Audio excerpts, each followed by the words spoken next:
Asibingelele obingelele baba uDokotela baba wesizwe baba uJabulile mfana muhle hayibo ufana nekhehla lomlungu udle ngokodi nje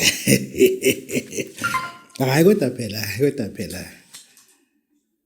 whose dad is this nomcebo's father yazi kumnandi odumozela ingane entombazane kuba lula nje ukuthi nje Sipho his father Sibuyile's father how's that. This is Babu Dokotela.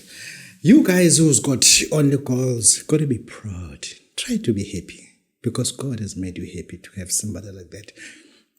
Bakithi, this is Babu Dokotela. Babu says about Jabulile mfana uNtleja Khetlela umZulu amanxisa ngesolo futhi inhloso. Ilokhu igqileza kanjena nje uBabu Dokotela is standing as a pillar yama YouTubers KZN because most of our YouTubers has phased out and Johannesburg iyasichallenja kakhulu. There are more podcasters in Johannesburg compared to KZN as a whole in a population of more than 13 million people. Currently I am the standing one. Live alone nento bazenza zama jokes umsangana lonto leyo. Ngikhuluma mina whereby there is a studio, whereby there is Abu, whereby there is Babu Dokotela, finding them shooting, making videos, making something that makes sense. I am the only one that is left. Please, people, protect what is important. As much as people in Johannesburg are protecting what is important in their territory. I'm afraid in Free State, we don't have any. Since I'm the only one who still speaks sense, fighting the terrain that is growing mushrooms and weed. It's not easy. Podcast, it's not like TikTok. It is not easy, trust me. It is not easy. This is Babu Dokotela. The show today, it is sponsored by Dr. Dlamini. His number is 065-707-0174. Dr. Dlamini is the one that has sponsored the show today. The number is 065-707-0174. We will call him when the time is right. This is Babu Dokotela. Babu says about Jabulile. Babu Dokotela was invited by Vuma FM. What I'm telling you is this. Vuka ulalele iVuma FM breakfast show with Slee and Mungani. Wow, what a nice name. Wow, Slee. Babu Dokotela is loving you. Razo. Give me a qiniso nginhliziyo nje nawe. Give me a qiniso. I'm not loving you phela. Hayi bonke no ngiphatha kahle Razo. Wangibamba ngoline omhlophe, uline wegebengu, umasha ngeqiniso. Nje uqethuka ngibamba ukuthi hayi ilokishi leli. Ilokishi la kasalina kancane. Yeah, sisiliyo. Yeah, no, sibonga kakhulu nje. That was Vuma FM. Producer was Melansi. Oh, Babu Dokotela. Those people who listen to that breakfast show, it is a happy breakfast show that is growing faster than any other breakfast show. Send WhatsApp now. Ubathinde 0812389349. Vuma FM. Wow, you are doing it. You are kicking. The whole team was on fire when I got there. The whole team was burning, was on fire. The vibrant was everywhere. This is what we're talking. We're talking about Vuma FM at Umhlanga. We're talking about Vuma FM in the KZN. We're talking about Vuma FM in the Republic of South Africa. We're talking about Vuma FM who has employed only youth. Oh, understand. So talking about Vuma FM, only youth was there, driving the show, making the show burn. Wow. They were kicking it. No, thank you very much. Vuma FM breakfast show. Hamba phambili. This is Babu Dokotela, Babu wesizwe, Babu Jabulile. I never asked them to invite me. But they invited me not knowing that I'll be treated so good, so marvelous. I was just ecstasy. Ngithe ecstasy wena ngakabaphela ukuthi awubambi usokudu yena usoladu ecstasy. No, ecstasy is to be happy. That is ecstasy. Uyabona kodwa lento ukuthi wena uzofuna ukufunda nje umphaya nje awuzobamba ke nje umphaya funa phela ubudokotela umethi uqethuke kodwa ngicwala eMelnes manje amhlophe-ke manje ama-Melnes ayakhanya manje aseyiyekile le nto hayi iMelnes ayisayiphusha isigule athi yakutshela manje ngithi siswami phusha umuntu wakho lona yagula phusha umuntu wakho ungenza phansi kudokotela hayi iMelnes isihlaniphile isiphambele ifile ithi siswami uhamba nabangcana bahamba bona babamphusha obana ngiwaqhwizisile ngibanika iplango ngathi bukani iplango bese nibuka ipeleti zenu you are a Melnes, you are not a porter. Did I say porter? Umuntu ophotayo uphotha umuntu oshaya uphotha umuntu ophusha injandisi wadena ama-minutes size lento. Okay, fine. This is Babu Dokotela, but the show with Ivuma FM was on fire. I thank everybody who was listening the show. People were so opium. This is Babu Dokotela. Yeah. Good. Siyajabula mase nama-radio shows afana breakfast shows i-breakfast show ngazi kuzokwenzekani kuzobe khona bani and uthi boom ngithela kusibani bani izo lonto le. This is Babu Dokotela ke loyo.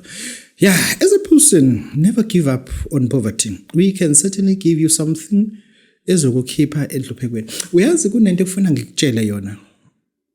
It's not right, but we need to know. Do you know ukuthi ihlahla, the tree that bears fruit, the tree that makes wood for our houses, the tree that produces a lot of things, the tree that is big, I'm talking about the tree that has roots, stem and leaves.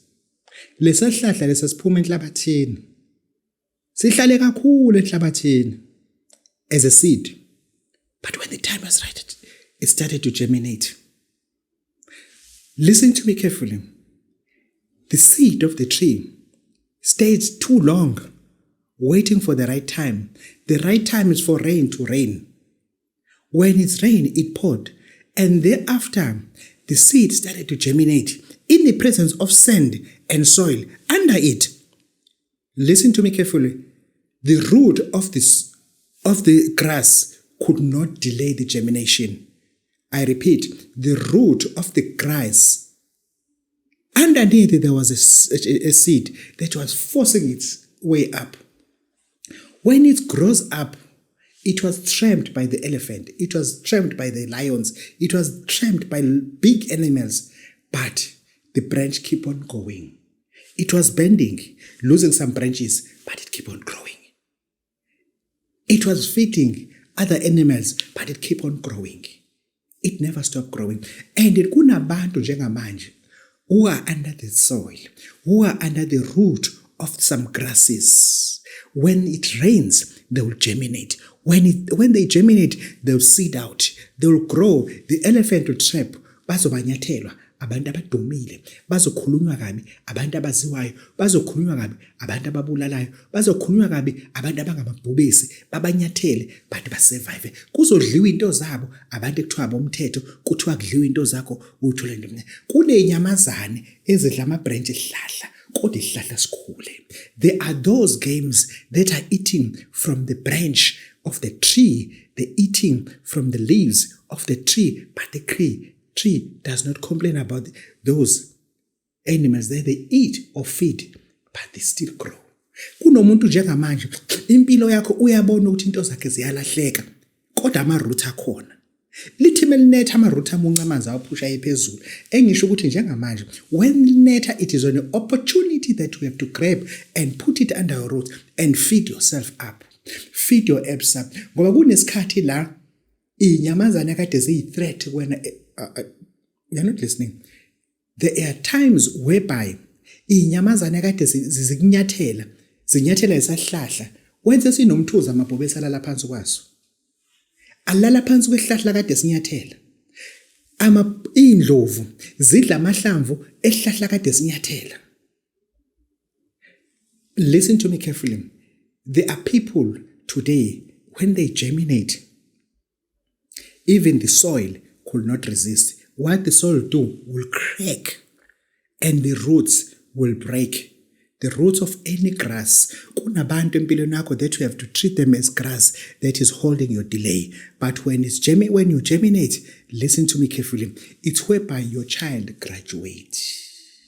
It's whereby your child get deployed in overseas countries. It's whereby your child who's doing i-chef now ethola umsebenzi we-MSc emkhumbini ehamba nomkhumbi, you are germinating. Ngesikhathi uthukwa unyathelwa uthi udayisa ngomzimba wenza ukuthi khona ngiyilengane zifundiswa kanjani umuntu ontshontsha imoto udayisa ama drugs. Kunabantu abazofuna nokuthi into zakho idlwa umthetho ngesikhathi ngidlwa ama branch ehlahla, ngesikhathi ngidlwa siyakhula kodwa ihlahla, siyakhula kodwa ihlahla uzokhula.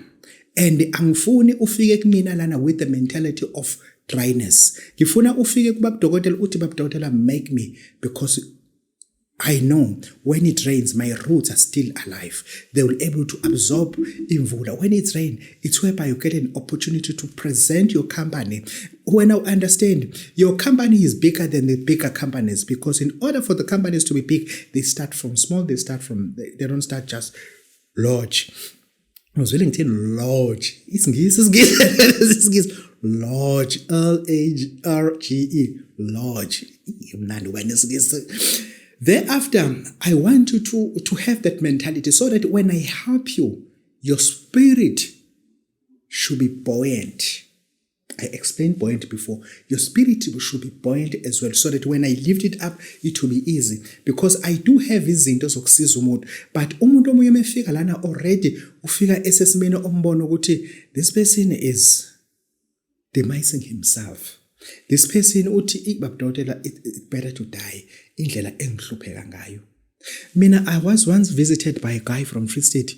Eyasuka yaye eJohannesburg, yeze eThekwini, yafika eThekwini yangilinda ibhasi yafika ngo5:40 am. Yalinda kwaze wafika udriver wayithatha wayiletha kumina afika ngokela 300 rand. Afika ngokela 300 rand. Into ayifuna ibiza ndlela isima afika ngokela 300 rand. Ngathi yazi uthini, I'll prove you. I'll do what you're saying. So wenza lento nje ifuna, because ngangibona ukuthi into ekuyena phakathi iyaphila. Ngangibona ukuthi lo muntu lento ekuyena iyaphila. Kunomfana obesebenza kwi-embassy ngicela ungayisho la embassy soke abe expose ngoba mhlawumbe uyena yedwa umuntu omnyama asike singayisho ngoba yaphesheya. Ethi babudokotela le embassy na he is supposed to be a driver. Kodwa namhlanje usasiza ema-office umuntu ohola ngempela odrivela labantu laba abasebenza ku-embassy. Kodwa yena basamtreat njengomuntu osebenzela office. Ngenxa ukuthi ngambona ukuthi unento anayo ephilayo. Athi babudokotela, this is what I want. Angizela uzothwala, but this is what. And he called me, ethi babudokotela ngiyahamba ngiyaphesheya, I'm no longer getting this opportunity to drive, and the embassy is taking me to overseas countries. Sengizothi mebehamba beyaphesheya ngihamba nabo kanjalo, angisasali kubona. Engisifuna ukuthi besize umuntu okuleyo nto leyo. Ngoba ngifuna wazi ukuthi anyone who is holding you down, when the time is right, the surface will crack. When it cracks, you will prosper. What when it cracks, you will prosper. This is babudokotela bowisos bojabu mfana mhlanje ekhehle ngizulu amancisi. Ngoba ngizama ukuyibulala lento ukuthi in order for you to be escaping poverty, hamba uthwale ngani ngoba awunayo imali yokuthwala. Ake sikhulume ngawe ngento esazi ukuthi definitely if senze ukuthi kuzokwenzeka. Lana ngiphethe umsebenzi engifuna ukukunika wona, and angizowusebenzisa isikhathi eside okanobuhle. Unobuhle uyageza, unobuhle uyiqiniso, unobuhle uyaphila. Uyakwazi ukukhuluma nawo ujaje ukuthi uma kuthi le nkampani ayikwazi ukukhuphulela imali, ngikhiphe nobuhle ungifake enkampanini izonginika imali engiyidingayo. Angikwazi ukuphila ngalama senti. Yabona nje Razo, mina ngeke ngikhulume nawe usebenza ethilini. Kunento noma ngabe uyiphi company, kunento ofuna uyilwele ukuthi okay fine. Njengoba ngilana angibambe kahle umetric wami ube clean. Njengoba ngila ethilini, akube ula ethilini from any company. Njengoba ula ethilini kodwa kunempepho oyihlanganisayo. Kunamaphepho wahlanganisayo kuze ume bind ehlangana uyanyambuka. Yabo, ume bind ehlangana uyanyambuka, because sikholelwa ekuthena abantu ufuna sibakhulise. Sikholela abantu ukuthi kufuna sibakhulise. Uma ngizokunika ke unobuhle, lo muntu usuke no 12,000 rand. Ngizokunika unobuhle ngamaqiniso nangeziyalo zangempela. Ngizokunika uma unobuhle ngamaqiniso nangeziyalo mase ngikunika imkhokha ewu2 ngifake la ngaphansi kolimi. Mase ngikunika unobuhle nalamafutha lawa ngithi mina hamba uyoncinda lento umkhokha ungawugwinyi udla ngaphansi uncindo usho yonke into othi uyayifuna kunobuhle umkhokha ungaphansi uma usuqede lapho ubulala inkukhu emhlophe uthatha unobuhle ufake emanzini ashisayo uma usufaka igazi ufaka inyongo uma usuyawutshela unobuhle uthi njengamanje ngifuna into ukuthi ngiyale zokuthi ezikumini evala uma usuyageza lana awuthwali kodwa ngoba bathi abantu bothi uthwele because izinto zakho indlela ezimova ngakhona bothi abantu uthwele kanti awuthwalanga because ngeke uthwale ngo12,000 ngeke usithwale kodwa singakwenza izinto ezifana nomuntu othwele kodwa wena ubungathwalanga lapho ke ngifuna ukuthi wazi ukuthi sikuphathele unobuhle unobuhle yini ongesona isithwalo unobuhle yini ozolakelela wena. Yeah, this is Babu Dr. Voices bojalo mfana umhle Jack Mzulu amancisi ubafuna ngiphe Red Bull ngizokuphaka muthi afuthi ayifona nansi ngicela uzoyithatha yazi kunento efuna sizibuza yona yazi sithi mesihamba sinqamla amazwe ngempela uma sesibuya futhi kodwa ngifuna uqamba manga phela ngaze ngihlane sangoma or kanti uthola ukuthi umuntu lo line esiuhambayo yabo ilingo esiyilandayo nisangoma seyibamba lelengo musu umbuzo ukuthi umuntu noma ngoba lo muntu ufotshe samagcekeni nje usabile samagcekeni ngeliphi iqiniso uthola ukuthi nezangoma ziyahamba umbuzo ukuthi lo muntu lona uphuma koNampura Kirimane kuphi eyisangoma kanti lento ayithwasa ayithina emashabheza noma ethwasela ukuthi mase seqedile ufuna aphinda hamba amazolanda imithi amashangana kanti le mithi yokuthiwa impanda yini wayidloze phona emanzini sishone blend le kunezinto engithi mina zikhole zilungele enyangeni inyanga veze esuke kungenampanda enike usuke embethe lo muntu esuke embethe kamoya bese zemnika ke iyalo ukuthi uzozilanda ngamakhwesikhwesi yabo kodwa manje uma usuyisangoma sesekufica usubuya koSwazini koLesotho kuphi lento owayithwasa usuyayikhansela le mithi wayifundisa ehlozeni usuyayikhansela le bhuku lokulapha aphuma nalo usuyalika asasebenza kusebenza ukuthi emashangana indaba vese wazana ukuyikeqeke leshandisi kwaveza isamasha ngoline omhlophe kwaphela kuyacaca ukuthi Yesu uthwasile siyabonga kakhulu lokho kuyasijabulisa futhi nathi kusibe nazo sangoma but mase sesifika nazo entabeni umbuzo wami seyishone leshandisi lena ake sizibuze le nto le angeke ngifonele babudlamini lana nginenyanga engifuna uyifonela inqobokazi anganani mhlawumbe naye ihambile na ngoba phela zihamba inyanga zithi hey babudodela ake ngiyifonele ngiyamthola yena umuntu omdala ubaba udodela besizojabula mfana umhle Jack Mzulu amancinci ngicela ukuthi uma wakho njengoba eyisangoma ubaba wakho njengeyisangoma from March ngicela ukunika inamba yakhe sizom-interviewa 4 times inyangeni eyodwa saze sabantu ukuthi ubaba wakho uyinyanga uma wakho uyinyanga if uma wakho engafuna ukukhuluma efonini wena uzokhuluma sizobe sifonela wena usinike imisebenzi enzo ugogo senze umkhulu because we need to excavate everybody wonke umuntu olele ngaphansi kwenhlabathi ocindezele isitha ucindezele yonke into and bonke labo bantu we need to excavate them njengoba budlamini nje wangamtholi nje and it is my responsibility ukuthi izingane zakhe zikunikile inamba singinikile inamba and ufuna ngimfonela ngize ngimthole engisho ukuthi ngiyacela ukuthi we are not going to pay even 1 cent we are not going to pay even 1 cent you don't have to be rich ngifuna ukwazi ukuthi uma wakho ugogo wakho umngakho umkhona wakho wenzani edlozini mase siyamkhangisa la ku channel ababudodela ethi no charge uthando ke lo lesibenzela izinyanga lenyanga ngenze iappointment ukuthi ngizoyifonela mina ngisayithola futhi kodwa ngoba yonke siyenze ngothando asikhokhelwanga we have to do it again mekuthi sengimzama kwesithathu ngizobe sengiyamdisconnecta nginike inamba yakhe ukuthi nansi ke inamba yakhe I have tried my best ngoba into ebalekile i-interview yakhe yokugcina le I cannot tolerate ukuthi ngingamtholi ufuna ngimthole mhlawumbe futhi ayingeni futhi yebo niyabingelela baba yebo yebo njani? Baba uDokotela baba wesizwe bawujabulile umfana muhle ngathi ikhehla lomlungu umzulu amancengezi. Ngicela ungikhulumisa nobaba uDlamini osendaweni yaseNqobokazi kaMhlabelengane. Yena lo khuluma naye. Uyena esikhuluma naye. Yeah. Baba sike saba ne-interview nawe and sijabule kakhulu ukuthi namhlanje abantu ekseni bakwazile ukuzwa ngawe. Sesiyaphinda ke sithi ke enyangeni kaFebruary interview kokugcina ukuzwa ukuthi ubaba sasigcine sithi usenqobokazi wathi ukuphi nendawo enqobokazi? Kwanjiya kwaNqobokazi. Enjini? Kwanjiya. Kwanjiya enqobokazi. Yeah. Okay, abantu bazofuna ukwazi ithini number otholakala kuyona? Ithi 065. Yebo baba. 707. Yebo. 0174. 065 707 0174.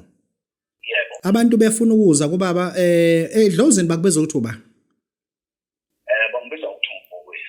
Ubhokweni. Yeah. Mkhulu abantu abeza kuwena uthini kubona umuntu oze kuwena usuke ezokwenzana ulindele umuntu ozofunani kuwena? Ngilindele abantu abazofuna izinto ezinkulu, abantu abazolashwa. Yeah. Uma uthi ezinkulu ukhuluma ngani? Kukhona ukuthi umuntu ithi indoda hayi ngifuna ukuphakama madoda kuyabheda. Yebo khehle. Bese ngithi hayi indoda mawufuna ukuphakama singena ngapha. Yeah, okay. Yebo kuhlukene nokwekhohle. Hayi ukuthi ulaphela esigodlweni esodwa sewendi house yakhiwe ngamaplanga namagundane. Hayi nekhohle. Unaso isigodlo khehle. Yeah. Okay. La umuntu uzofuna umsebenzi usuka eSlondon usuka eCape Town omunye usuka eLimpopo vendor uthini kubantu akhona amahotela eduzana abantu abafike balale kuona mhlawumbe osu Holy Commission ukuthi ubalethela abantu phela niyayithanda commission nina akhona amahotela kodwa mina nginayo indawo ekhaya ulalisa into zokufuna ukuthi lokuthenga umuntu usuka ezweni kufanele alalela ekhaya ngokuvuka ebusuku kube khona izinto engibenza nona. Okay. Ingakho kubaleka ukuthi alale ekhaya. Yebo, manje ngizomdinga ngabo-12 khona izinto okufanele sizenze lapha makuthi uzothatha izinto lezi abayifunayo. Ukuthi akekho kuleyo hotela, kanti manje nje 12 kufanele siqale sinyakane. No mkhulu siyabonga kakhulu.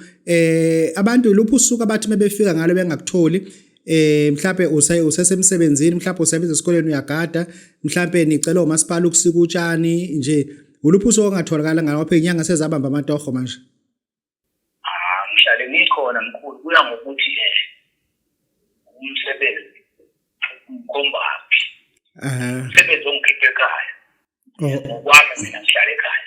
Okay. Khehla sinike inamba ogcina khehla siqiniseke